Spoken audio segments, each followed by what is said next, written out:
London, 1963. A man walks into a press conference at the Foreign Office. His name is Kim Philby, one of Britain's most decorated intelligence officers. He's about to lie to the entire world, and for years they'll believe him. "I have never been a communist," Philby says, his voice steady, his eyes cold. The reporters scribble notes. The cameras flash. In the back of the room, an MI6 officer watches in silence, knowing the truth but unable to prove it. Not yet. 5 months later, Philby vanishes. He surfaces in Moscow, a Soviet agent all along. The betrayal is complete. But here's what keeps intelligence officers awake at night. Philby wasn't working alone, and the man who helped him, he was never caught.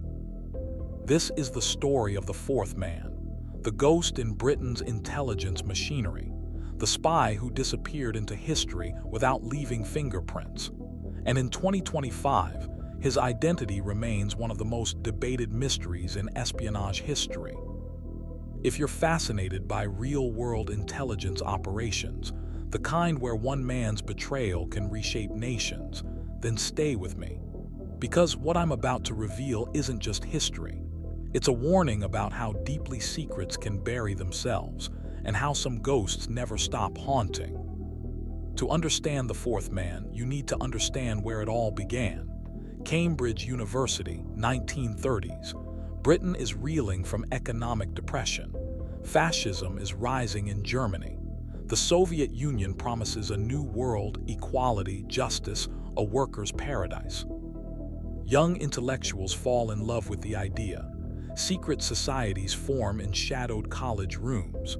Among them, 5 names would eventually become synonymous with betrayal: Kim Philby, Donald McLean, Guy Burgess, Anthony Blunt, and John Cairncross. These weren't street criminals. They were the elite, sons of privilege, educated at the best schools, destined for power. And that's exactly why Soviet intelligence wanted them. Not for what they knew then, but for what they would become. A Soviet recruiter approaches them quietly, not with money, but with ideology. "Help us build a better world." One by one, they agree. They don't see it as treason. They see it as moral duty. And that conviction makes them the most dangerous kind of spy. By the 1940s, they've infiltrated British intelligence at the highest levels. Philby rises to become head of Soviet counterintelligence in MI6. Let that sink in. The man hunting Soviet spies is a Soviet spy. McLean works in the Foreign Office, accessing top-secret communications between Britain and the United States. Burgess operates inside MI6. Blunt serves as surveyor of the Queen's pictures while passing intelligence to Moscow. Cairncross works at Bletchley Park, the code-breaking center that helps win World War II. For over a decade, they hemorrhage secrets. Operations are compromised, agents disappear, people die, and no one in British intelligence suspects the truth because these men are beyond suspicion. They're gentlemen, they're Cambridge men, they're one of us. But every betrayal has a shelf life, and by the 1950s, the walls are closing in. May 1951, London's intelligence community wakes up to a nightmare. 2 senior officials have vanished, Donald McLean and Guy Burgess. They've fled to Moscow. The realization hits MI6 like a bomb. They've been harboring Soviet agents. Panic spreads through the corridors of power. How deep does this go? Who else is compromised? Teams of investigators begin combing through decades of files, looking for patterns, anomalies, anything that might reveal other moles. Kim Philby comes under suspicion immediately. He was close friends with Burgess, too close. MI6 questions him, but Philby is brilliant. He admits nothing, he deflects. He performs the role of the shocked colleague perfectly. "Guy, a Soviet agent, I can't believe it." They force him to resign, but they don't arrest him. There's no proof, not yet. For 12 years, Philby lives in a strange limbo, neither fully trusted nor fully exposed. He works as a journalist in Beirut, still feeding information to Moscow, still convinced he'll never be caught. Then in 1963, a Soviet defector provides new evidence. Philby is confronted by Nicholas Elliott, an old friend and MI6 officer. In a Beirut apartment, Elliott presents the case. This time, there's no escape. Philby confesses, but he doesn't confess everything. He admits to being part of a network, but he protects others. And that's when British intelligence realizes there are more. The Cambridge Five is not complete. Anthony Blunt is exposed in 1964, but the revelation is kept secret for 15 years to avoid embarrassment to the royal family. John Cairncross is identified in the 1990s, but even with 5 names accounted for, something doesn't add up. The network's success was too sophisticated, the level of access too deep, the coordination too precise. Soviet intelligence documents, declassified decades later, refer to additional sources inside British intelligence, sources that don't match the 5 known names. Someone else was there, someone who knew when to hide and when to disappear, someone who understood that the greatest trick in espionage is not avoiding suspicion, it's becoming invisible. Intelligence officers began calling him the 4th man, even though logically he'd be the 6th. The name stuck because it captured the essential mystery. There's always one more, and he's still out there. The hunt for the 4th man has obsessed intelligence historians for decades.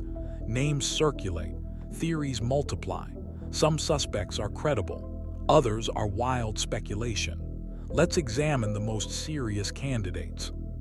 Sir Roger Hollis, the director who might have been a mole. Roger Hollis joined MI5 in 1938. By 1956, he was Director General, the man running Britain's entire domestic counterintelligence operation, and some believe he was working for Moscow the entire time. The case against Hollis is circumstantial but disturbing. During his tenure, multiple Soviet espionage operations inside Britain went undetected or were suspiciously botched. Investigations into suspected spies often stalled at critical moments. Files disappeared. Evidence went missing. Peter Wright, a senior MI5 officer, became convinced Hollis was a traitor. In his book Spycatcher, Wright laid out the evidence. Hollis's early connections to communists in China, his reluctance to pursue certain investigations, his presence at key moments when operations failed. But Wright couldn't prove it. Every piece of evidence had an alternative explanation. Hollis was exonerated after his death, but the doubts never fully disappeared.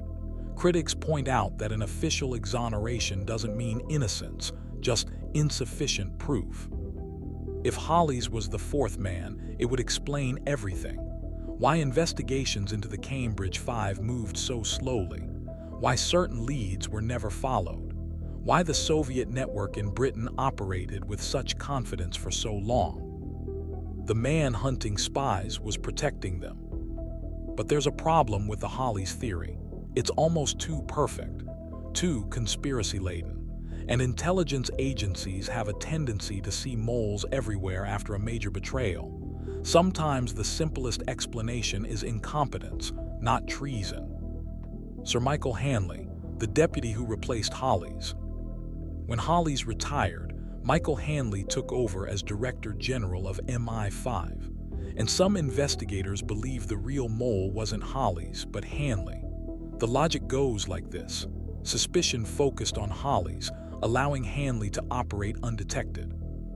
Hanley had access to everything Hollis did. He was involved in the same investigations, the same operations, the same decisions.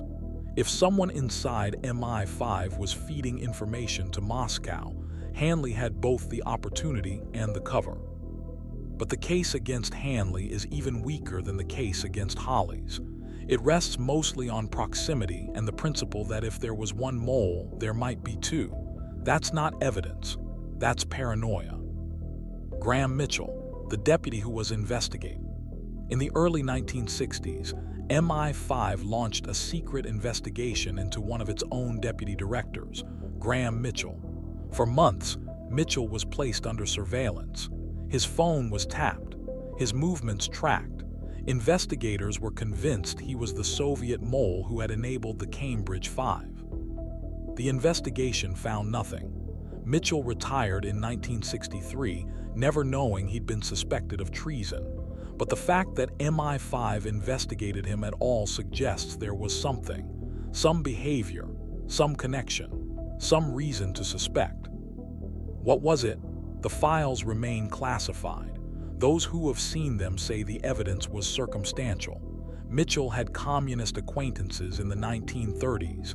He made decisions that, in hindsight, looked suspicious, but nothing definitive, nothing you could take to court. Mitchell died in 1984. His name cleared, but his reputation forever shadowed by suspicion. If he was the fourth man, he took the secret to his grave. Leo Long, the art historian who confessed. Leo Long was an MI5 officer and close associate of Anthony Blunt. In 1981, Long admitted he'd passed secrets to the Soviets during World War II, but he insisted his espionage ended in 1945. British intelligence believed him, or at least they said they did. Some researchers argue Long's confession was incomplete, that he continued spying into the 1950s and beyond, that he was the link between Blunt and later Soviet operations. But Long provided no evidence of this, and investigators found none. If Long was the fourth man, his confession was brilliantly strategic. Admit to minor past crimes to avoid investigation into major recent ones. It's a classic intelligence tactic. Give them something to satisfy their curiosity, and they'll stop digging. Sir Dick White, the impossible candidate. One of the most controversial theories identifies Sir Dick White, the man who led both MI5 and MI6 during the Cold War. The suggestion seems absurd. White was the hunter, not the hunted. He personally directed investigations into Philby and others. But some conspiracy theorists point to an interesting fact. White's career advanced precisely as the Cambridge Five operated. He rose to power during the years of maximum Soviet penetration. And when the network was finally exposed, White emerged unscathed, even praised for rooting out the traitors. Could he have been protecting himself by appearing to hunt others? It's a classic misdirection tactic. The best place to hide is at the center of the investigation. No one suspects the man leading the chase. The theory has no credible evidence. It's based entirely on the logic that if the impossible is eliminated, whatever remains, however improbable, must be the truth. But sometimes the impossible is just the impossible. The unknown, someone completely off the grid. Here's the most disturbing possibility. The fourth man was never suspected at all. He wasn't on any list. He didn't make mistakes. He wasn't friends with Philby or Blunt. He was someone completely separate, operating in parallel, unknown even to his fellow spies. Intelligence agencies prefer this theory because it means their investigations weren't failures. They weren't blind. The target simply didn't exist in their field of vision. It's the espionage equivalent of dark matter. We know something is there because of its effects, but we can't see it directly. This theory is impossible to prove or disprove. It's the ultimate ghost story, and it's probably the truth. When the Soviet Union collapsed in 1991, Western intelligence agencies hoped the archives in Moscow would finally reveal the truth. Who were the British moles? How many were there? What secrets did they steal? The KGB files were partially opened. Some names were confirmed, some mysteries solved, but the fourth man's identity, still classified, or possibly destroyed, or never written down in the first place. Soviet intelligence was paranoid about moles within its own ranks. High-level sources were often known only to a handful of officers. Code names were used. True identities were compartmentalized. Even within the KGB, most officers didn't know who the British assets were. Vasily Mitrokhin, a KGB archivist who defected to Britain in 1992, brought with him thousands of pages of copied documents. Intelligence agencies spent years analyzing his material. They identified dozens of Soviet agents in the West, but the fourth man, not definitively. Mitrokhin's notes reference sources inside British intelligence beyond the Cambridge Five, but the details were vague. Codenames that couldn't be matched to individuals, operations that couldn't be traced to specific moles. The trail went cold. Some researchers believe the fourth man's file was deliberately destroyed. That someone in Russian intelligence, perhaps the fourth man's handler, decided to protect his identity even after the Soviet Union fell. Why? Because he was still alive, still living in Britain, still dangerous if exposed. Others think the fourth man was never important enough to warrant detailed records, that he was a minor asset, a peripheral figure whose contributions didn't justify the risk of documenting him. The Cambridge Five got files because they were spectacular. The fourth man stayed hidden because he was careful. Most espionage cases get solved eventually. Defectors talk, archives open, deathbed confessions emerge, but the fourth man remains elusive. Why? Part of the answer is psychological. British intelligence has an institutional interest in closing the case. Admitting they don't know hurts their credibility. So they've quietly endorsed the idea that there was no fourth man, or if there was, he's dead and irrelevant. But journalists, historians, and amateur investigators keep digging because the mystery is irresistible. It has all the elements of a great thriller: betrayal, paranoia, competing theories, and no clear answer. Every few years, a new book appears claiming to identify the fourth man. None have been conclusive. There's also a deeper reason the mystery endures. We want there to be a fourth man. We want to believe there's always one more secret, one more layer, one more ghost in the machine. It's psychologically satisfying to think that not everything is known, that some mysteries remain unsolved. And maybe that's the truth. Maybe the fourth man is less about a specific individual and more about a concept. The eternal suspicion that there's always someone we haven't caught. The spy we didn't see. The traitor still in the room. You might think the fourth man is just history, a Cold War relic with no relevance to the present. But intelligence agencies don't see it that way. The case is studied in counterintelligence training programs around the world. It's a textbook example of how a mole can hide in plain sight for decades. Russia's intelligence services, the successors to the KGB, still recruit spies inside Western governments. The methods have evolved, but the principles remain the same. Find someone with access. Exploit their ideology, ego, or vulnerabilities. Keep them compartmentalized. Never expose them unless absolutely necessary. Western intelligence has responded by implementing stricter vetting procedures, polygraph tests, and internal surveillance. But every system has weaknesses, and sophisticated moles know how to exploit them.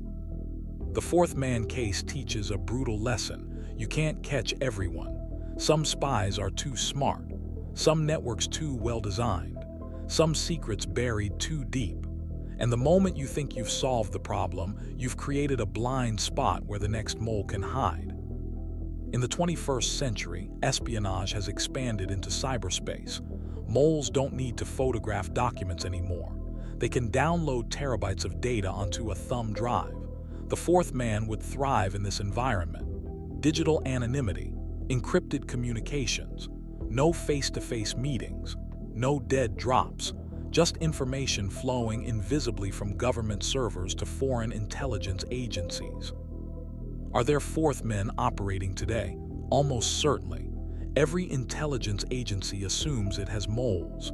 The question is always, where are they and how do we find them before they do catastrophic damage? One aspect of the fourth man story that often gets overlooked is the human cost. Dozens of intelligence officers have lived under suspicion, their careers destroyed, their reputations ruined, their lives torn apart by investigations that found nothing. Graham Mitchell, investigated in secret, retired never knowing he'd been suspected. Roger Hollis died before the accusations became public. His family spent years defending his name. Michael Hanley faced whispers and rumors despite no evidence against him. These men were never charged with crimes, never given a chance to defend themselves in court. They were simply suspected, investigated, and discarded. In the world of intelligence, suspicion is often treated as guilt. There's no presumption of innocence, just the cold calculus of risk. And what if they were innocent? What if the fourth man was someone else entirely or never existed at all? Then these men's lives were sacrificed on the altar of institutional paranoia. Their careers ended, their names stained, all because someone somewhere decided they fit the profile of a traitor. This is the darker side of counterintelligence. It's not just about catching spies.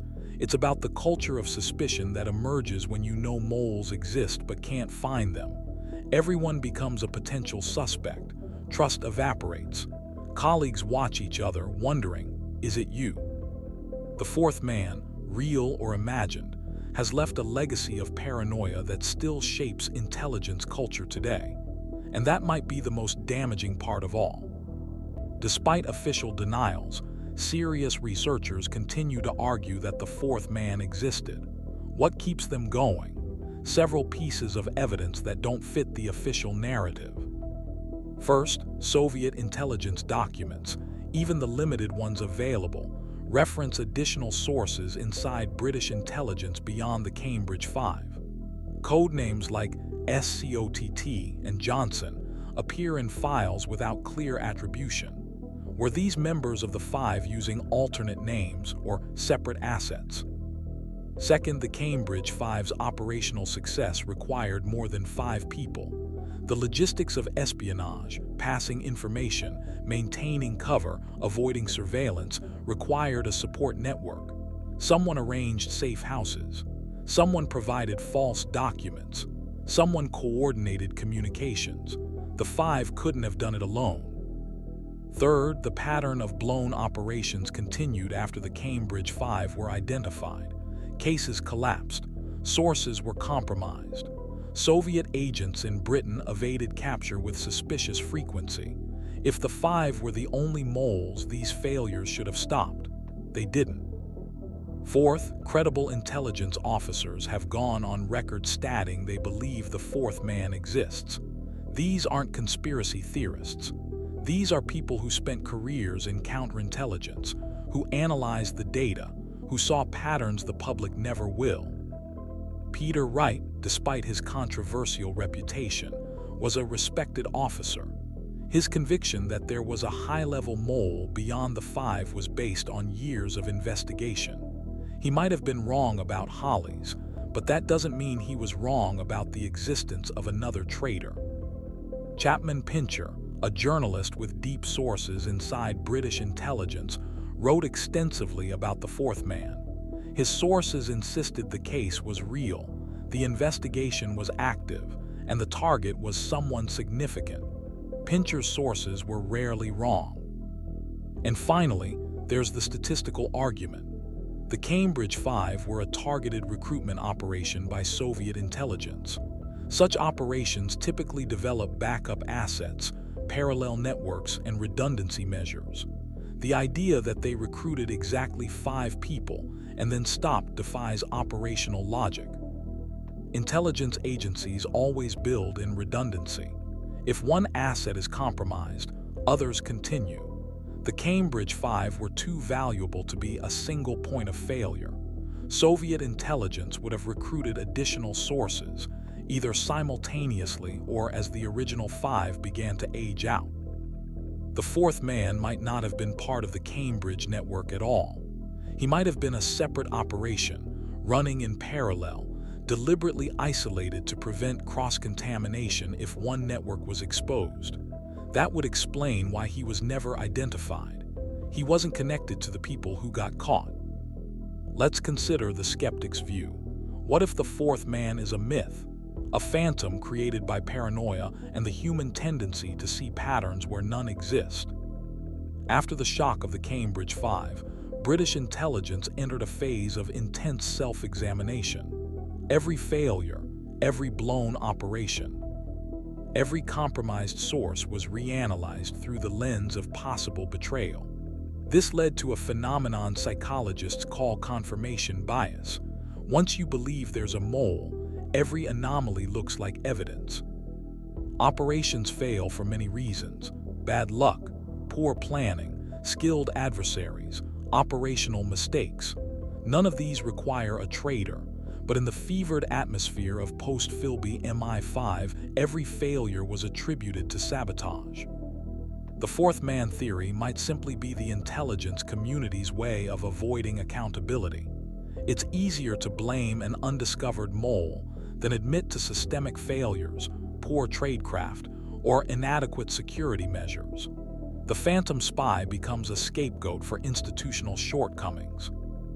Some historians argue that the evidence for a fourth man is too thin. It rests on vague references in Soviet files, the testimony of defectors whose credibility is questionable, and the assumptions of investigators who wanted to find a mole. That's not proof. That's confirmation bias. Moreover, the longer a mystery remains unsolved, the more elaborate the theories become. Simple explanations are rejected in favor of complex conspiracies. The fourth man has evolved from a possible undiscovered spy to an almost mythical figure, capable of outwitting multiple intelligence agencies for decades. That strain of credulity. Intelligence agencies are powerful, but they're not omniscient. It's entirely possible that there was no master mole pulling strings behind the scenes. The Cambridge Five were devastating enough on their own. Adding a fourth man might be dramatic, but it's not necessary to explain the damage. This skeptical view has merit, but it doesn't fully account for the specific, credible evidence that something was missed. The Soviet documents, the continued operational failures, the testimony of experienced officers who believed they were hunting something real. The truth, as often happens in intelligence, is probably somewhere in the middle. In 2025, more than 60 years after Philby's defection, does the fourth man still matter? The Cold War is over. The Soviet Union is gone. The people involved are dead. Why continue chasing a ghost? For intelligence professionals, the answer is clear. It matters because the fourth man case represents an unresolved vulnerability. If he existed and was never caught, that means the system failed. And if the system failed once, it can fail again. The only way to prevent future failures is to understand past ones completely. For historians, the fourth man is important because he represents a missing piece of Cold War history. We can't fully understand the espionage battles of that era without knowing who was playing. It's like studying a chess game with one player's moves hidden. You can see the outcome, but you can't understand the strategy.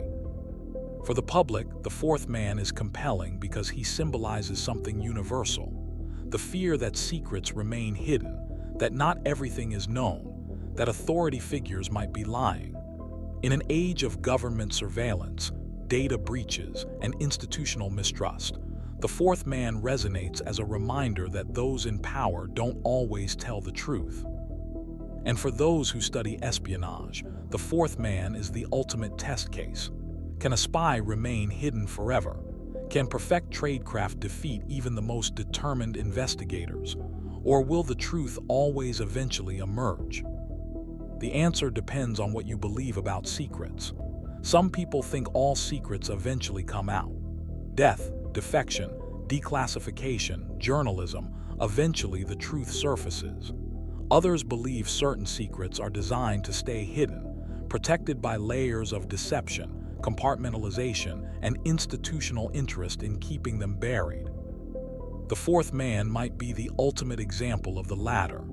A secret so well protected that it outlasted the government that created it, the intelligence service that ran it, and the people who knew it.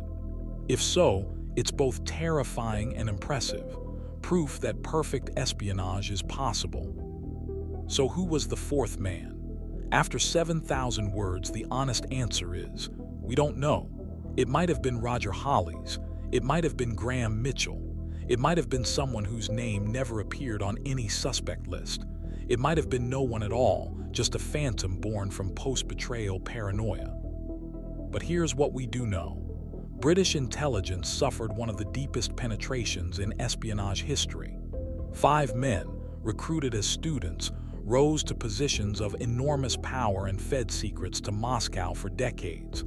They were caught only through defection and luck, not through investigative brilliance. The damage they caused is still being calculated. Operations were blown. Agents were executed. Intelligence was compromised. The special relationship between Britain and the United States nearly collapsed because Washington couldn't trust London's security. The ripples spread far beyond the 5 names we know. And whether the 4th man existed or not, the question itself has shaped intelligence culture for generations. It's taught agencies to be vigilant, suspicious, and paranoid. It's created layers of security, vetting, and surveillance that define modern intelligence work. It's made every intelligence officer wonder, even today, is there a mole we haven't caught? The ghost haunts us still, not because we know who he was, but because we'll never be certain he wasn't there. That uncertainty is the perfect espionage legacy, a fear that never dies, a suspicion that never fades, a mystery that never closes. In the end, maybe that was always the point. The 4th man's greatest achievement wasn't the secrets he stole. It was the doubt he left behind. The question that echoes through every intelligence agency: have we caught everyone? Or is there still one more ghost in the machine, watching, waiting, hidden in plain sight? The files remain classified. The investigations continue. The theories multiply. And somewhere, perhaps, someone knows the truth, but they're not talking. They never have. And maybe they never will. Because the perfect spy isn't the one who gets caught and becomes famous. It's the one we never even knew existed. The ghost who slips through history without leaving fingerprints. The 4th man, whoever he was or wasn't, achieved what every spy dreams of. He disappeared completely. And in the shadows of British intelligence, the question still whispers, was he real? That whisper will probably never stop. Because in the world of espionage, the most powerful weapon isn't information, it's doubt. And the 4th man, real or imagined, has left enough doubt to last forever. So keep watching, keep questioning, and remember, in intelligence, the absence of evidence is never evidence of absence. The spy you can't see is always the most dangerous one. And maybe, just maybe, he's still out there, still watching, still waiting, still hidden. The 4th man. The ghost who never was caught, or perhaps the ghost who never was. Either way, he's one, because we're still talking about him, still wondering, still looking over our shoulders decades after the Cold War ended, asking the question that never gets answered. Who was he? If this deep dive into intelligence history fascinated you, drop your thoughts in the comments. Do you think the 4th man existed? Who's your prime suspect? And if you want more untold stories from the secret world, hit subscribe. Because the shadows of history are full of ghosts, and we're just getting started uncovering them. The truth is out there, but sometimes the mystery is all we'll ever have.